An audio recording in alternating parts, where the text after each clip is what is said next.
So వీళ్ళు ఏంటంటే women bill తర్వాత డీలిమిటేషన్స్ వాళ్ళకి కావలసిన అన్నీ కలిపి మొత్తం అంతా ఒక కట్టగా పెట్టేసి అన్నిటినీ కలిపి ఒక దాంట్లో పెట్టేసి ఈ బిల్ని పాస్ చేయిద్దాం అని చెప్పి మా వాళ్ళ మీద ప్రెషర్ తీసుకొస్తున్నారు.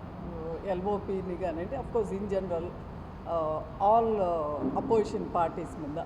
సో అందులో కొన్ని మంచివి ఉన్నాయి, కొన్ని చెడ్డ ఉన్నాయి. సో ఉమెన్ రిజర్వేషన్ బిల్లుకి అసలు మొదలుపెట్టిందే మేము ఉమెన్ రిజర్వేషన్ బిల్లు ఉండాలని మన్మోహన్ సింగ్ గారు ప్రధానమంత్రిగా ఉండేటప్పుడు అప్పుడు పెట్టేమో, అది పాస్ అయ్యేదానికి కొంచెం అటు ఇటు అయింది. ఈ లోపల మా ఎలక్షన్ మేము లూజ్ అయ్యాము. మళ్ళీ అప్పటి నుంచి అలా పోస్ట్పోన్ అవుతూనే ఉంది. సో ఇన్ని రోజుల నుంచి అవ్వకుండా అది అలాగే అట్టు పెట్టారు. దీన్ని మిగతా వాటిలతో క్లబ్ చేసి అన్నీ కలిపి అపోజిషన్ లీడర్ ఆఫ్ అపోజిషన్ వాళ్ళు మాకు సపోర్ట్ ఇవ్వండి అంటారు. సో అందులో సెలెక్టివ్గా ఇస్తాము. మీరు అన్నీ కలిపి ఒకటే దాంట్లో పెట్టి మీరు ఇవ్వండి అంటే అన్నిటికి కలిపి ఇచ్చేదానికి కుదరదు కదా. ఉమెన్ రిజర్వేషన్ బిల్కి ఖచ్చితంగా మేము కాంగ్రెస్ పార్టీ కట్టుబడి ఉంటుంది. మీరు ఇవ్వకపోతే రేపు పెద్ద ఎక్కువ టైం లేదు, వచ్చిన తర్వాత మా గవర్నమెంట్ వాళ్ళే ఇస్తారు.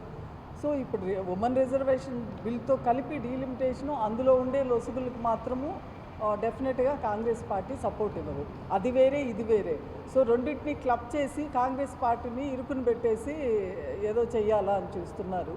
బట్ డెఫినెట్లీ నో, దాంట్లో ఇరుకుని పెట్టి మాకు ఇష్టం లేనివి, ప్రజలకి ఉపయోగపడనివి, ప్రజలకు హామ్ చేసే వాటి గురించి యాక్సెప్ట్ చేసేది అపోజిషన్ లీడర్స్ ఎవరు కూడా ఒప్పుకునేది లేదు.